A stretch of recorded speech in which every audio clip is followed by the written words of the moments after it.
Do Something Different, a leadership podcast. Welcome to Do Something Different. I'm your host, Rusty Gaylord, and this podcast is for smart, ambitious people who've done everything right, but want even more: impact and fulfillment. We bring you skill set and mindset to break old habits that are in your way and take new action to accelerate your growth. We are talking today about executive meetings. Because let's be real, like an executive meeting is your opportunity to shine. Or even non-executive meetings, but meetings where there's a wide range of people, where your positioning in the meeting might be a little bit uncomfortable. Because these are great opportunities. But there are 5 reasons. I want to talk about these 5 reasons why a lot of people hold back in this kind of situation. Now, think about yourself in one of these meetings. And I've got multiple examples of clients I've worked with trying to figure out, how do I show up? So let's take one client in particular, somebody that I'm thinking of, who tends to be a little bit more on the introverted side. And this is one of the reasons people don't speak up in meetings. Because they say, well, it's okay. I don't feel like, the conversation is going just fine without me. Now, this person was often one of the more senior people in the room. Even when there's not a whole other audience, they're one of the more senior. Maybe their peer or a boss or someone more senior than them is in the room as well. But this person sees themselves as introverted and is more comfortable being quiet. Now, just listening to that, you can understand right off right by hearing it, that's kind of undermining themselves. This person is undermining themselves by not speaking up. And so this mentality of thinking of yourself as introverted, maybe just feeling a little uncomfortable in that kind of environment, that can be one of those reasons that people don't speak up in a meeting. A second reason that people don't speak up in a meeting is because they feel like they're empowering their team. So when you delegate to your team, you ask your team to be presenting something, oftentimes people don't want to undermine them. And so they figure, by staying quiet, this is their internal dialogue now, by staying quiet, I'm supporting my team. I'm giving them the opportunity to shine and to step forward and to present and to take the credit and the responsibility for how that meeting goes. Now, there's obviously a very positive argument to that, because you want to be supporting your team, and empowering your team is one of the key elements of success of any good leader. But on the other hand, you can see how there's a little bit of risk in there, both for yourself personally, but also for your team, that they're kind of out there on their own if you're not actively participating in that meeting. So that's one of the second reasons. That's really the second reason that oftentimes people are quiet in a meeting when they could be speaking up more. A third reason is that they feel like they've got nothing to add. It's like, well, everything's been discussed. And so this often happens when you're in a meeting with your peers, sometimes with people above you in the organization. You're listening to the conversation and saying, there's not really anything that I have to add to this conversation. All of the key points have been set. And so you stay quiet because you don't want to be repetitive. You want to add value to the conversation. You don't want to just repeat something else that has been said already. So you stay quiet. That's really the third reason, because you have nothing to add. A fourth reason that's very, very common is you don't want to look dumb.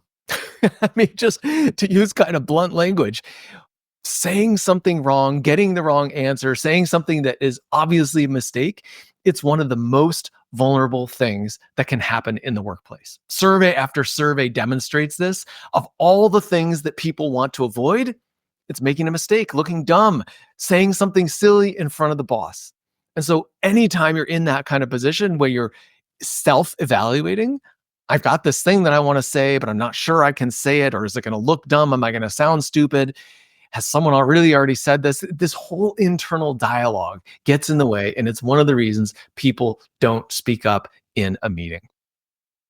And then finally, the fifth reason is that there's an authority figure in the room. Now, there's a wonderful article, and maybe I'll put a link for it in the show comments, that talks about all the things that make you dumber at work. And it's not actually just at work, but it's in general, the things that make you dumber. And 2 of the things on the list are, number 1, social pressure, and number 2, an authority figure. And you think about it for yourself. Now, most of us, high achieving kind of people, ambitious kind of people, have a deference to authority. And we've got some kind of attunement to the social environment. Because if we're high achievers, we want to be successful in the context of this environment. And well respected by this authority figure who's in the room. And so when you're in that kind of environment where there's social pressure, there's an authority figure in the room, you're way less likely to speak up, to share your ideas, especially if you think there's some risk to it. So, 5 reasons why people often don't speak up in a meeting. Number 1 is they tend to be on the introverted side. Number 2, they think they're empowering their team and delegating. Number 3, they think they have nothing to add. Number 4, they're afraid of being wrong or saying something wrong and being vulnerable because of that. And number 5, there's an authority figure in the room or some social pressure in the room. So 5 reasons why people don't speak up. But of course, I don't like to just talk about problems as a part of this podcast. I want to encourage you to do something different. So think for a moment about what is the value of speaking up in a meeting. Now, you want to speak up because having a voice is one of the things that makes you noticed, that gives you credibility, and creates more impact. Now, I talked about this in my earlier podcast about 3 things about how to get promoted. And the third one is to have an opinion. And one of the ways you express that opinion, of course, is to speak up more in meetings. Now, I'm sure all of you have a model in your mind of what it looks like to successfully participate in a meeting. To do so with confidence, with authority, to say enough, but not too much, but not to be too silent either, but to strike that right balance of participation. Now, that's going to look different for every person. I acknowledge that. And one of the things I do when I'm working with my clients is to find what it looks like for you. But here's what I notice. Time and again, my clients tend to be too far on one side or the other. Clients tend to be either too quiet and they don't participate enough in meetings, or much more rarely, but occasionally, clients speak too much and dominate a meeting. And the key always is to find that middle ground, to find that place of balance, if you will, where you're participating enough, but not too much. And this is true in almost any dynamic where there's different levels or different extremes you can take. And the question is, how do you find that right middle ground? So think about for yourself what it might look like to participate with the right amount in meetings. Not too much, not too little. And I want to give you 3 different mindset changes that you can take to think about changing the way you show up in meetings. Number 1, the first mindset change. Most meetings that you are in, I encourage you to think about them as a conversation, not a presentation. So many people go into an executive meeting in particular, any kind of meeting where you're meeting with someone above you in the organization, thinking of it as a presentation. Now you produce a slide deck, you prepare, you've got a talk track, you know how you're going to navigate the meeting.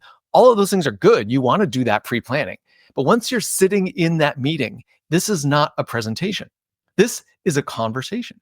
So think about it that way because you want to encourage dialogue. You want to work together with the people in the room. You don't want this, for the most part, you don't want this to be just you presenting an idea.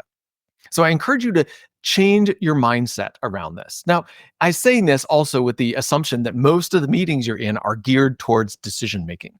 Because when you're making decisions in particular, you want the best ideas to surface. And so you want more conversation, you want more participation, and you want to be able to react and adjust to what you're hearing in the room. If you're thinking about this only as presentation, you tend to be very linear. You're trying to drive to a particular goal. You're trying to get through your slides and your talk track, tell the story in the way you have in mind, and you don't react. You don't think on your feet. You don't adjust to what's happening in the room. So, mindset shift number 1, think of this not as a presentation, but as a conversation. Change number 2, I want you to change your default and go back to this exercise I gave you a moment ago to think about what is the appropriate balance for you about how you want to participate. And assume for a moment, just pretend for a moment that you have the confidence and the ability to execute against that and to make that your default. To make that your default, saying, I am that person that participates with the right amount of airtime in this meeting, with the right amount of support for my team, with the right amount of comments, with the right amount of words. I'm not overly verbose and I'm not so short in my comments that nobody really understands and I'm not having an impact. But see yourself in that way and default to that as your mode of participation. So I'm going to give you a little background behind this because so many of us think, well, let's take my client who saw herself as introverted. She would come into a meeting saying, I'm introverted, but I need to participate more. So she'd see this gap and she'd say, I've got to cross this chasm. I've got to fill the gap. I've got to say, how do I go from being introverted to participating more? And the mindset shift I'm encouraging you to take is just assume for a moment that you've already crossed that gap. Assume that you're showing up and participating in a meeting in a confident and active way, and you're already adding value. Just jump ahead in time, a year, 2 years, whatever it is for you that you need to get to that point, and imagine yourself there, confident, participating well, actively engaged in the meeting. And see yourself as that person and start there. Say, okay, what does that person do? How is that person thinking? What kind of comments is that person making? And see yourself in that place. It's much easier to come from that place of success than to be over here saying, oh my gosh, I'm introverted. How am I going to get from introverted to successful? See yourself as successful and then take the actions that that person would take. So that's the second tool I'm giving you. The third piece that I want to give you is to focus less on yourself in the meeting and more on the goal of the meeting. What is the business objective you're trying to accomplish in this meeting? And then you play the role that's necessary to deliver on that objective. So many of these concerns that I talked about, well, I'm introverted, or I want to empower my team, or I'm afraid I might say something stupid or be wrong, or I'm nervous about how I'm going to show up in front of authority. Those are all very internally focused thoughts. So this third tool is to change your orientation, change your perspective. Don't be internally focused on yourself. Focus externally on the business problem that is there to be addressed. And then participate in a way that addresses that business problem, that gets the response that you need. Now, meetings can take different formats. They could be an informative meeting. They could be a feedback meeting where you're getting feedback. But a lot of meetings are oriented around decision, where you're conveying information, you're hearing information, and the goal is to bring the group to a decision about what the next steps are and how you move forward. Now, see your primary role as getting to that decision. And if that means you need to say something that is not being surfaced in the meeting, but you see it and no one's talking about it, you can say that. And when you put it on the table, you're helping to get to the business decision that needs to be reached. Now, focusing less on yourself, focusing instead on the business decision.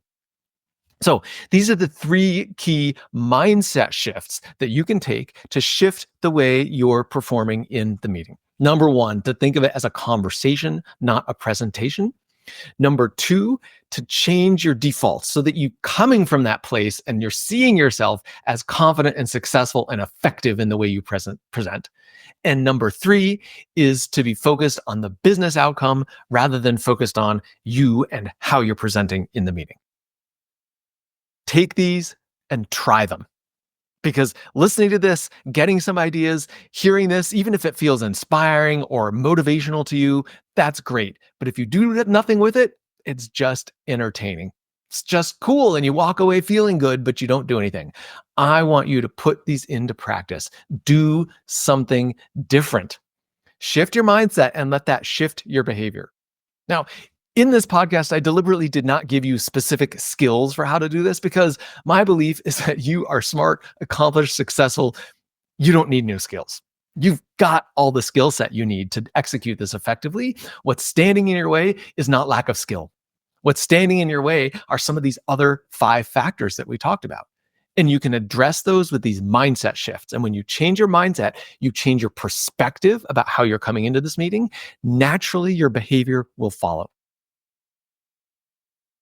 Try one of these, put it into action, and see what happens because it's all about doing something different. That is how you learn. Have a great week. Thanks for listening to Do Something Different. Make sure to subscribe, like, comment, and share with your friends. You can also find us on your favorite podcast platform.